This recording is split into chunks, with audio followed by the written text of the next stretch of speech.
GST ચોરીનો case મામલો Surat eco cell પોલીસને મળી મોટી સફળતા। સુરત ઇકો સેલ પોલીસે જીએસટી ચોરીના ગુનામાં વોન્ટેડ આરોપીની ધરપકડ કરી લીધી છે। પોલીસે આરોપીને મોહમ્મદ સુલતાન યુસુફ કાપડિયાની મુંબઈના મીરા રોડ ઉપરથી ધરપકડ કરી લીધી છે। 2024માં સેન્ટ્રલ જીએસટી વિભાગ દ્વારા સુરત ક્રાઇમ બ્રાન્ચમાં જીએસટી ચોરીની ફરિયાદ નોંધાવવામાં આવી હતી।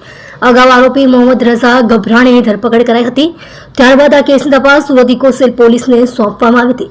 સુરત ઇકો સેલ પોલીસે આ કેસમાં અગાઉ આરોપી મોહમ્મદ રઝા ગભરાણીની ધરપકડ કરી હતી।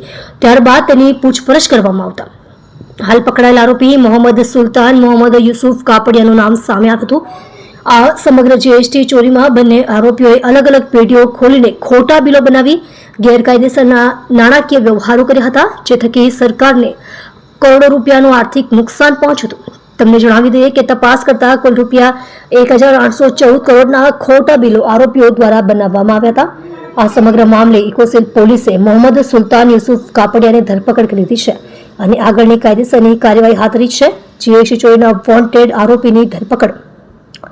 આરોપી મોહમ્મદ સુલતાન યુસુફ કાપડિયાની મુંબઈથી ધરપકડ વર્ષ 2024માં સેન્ટ્રલ જીએસટી વિભાગ દ્વારા સુરત ક્રાઇમ બ્રાન્ચમાં નોંધાઈ હતી ફરિયાદ।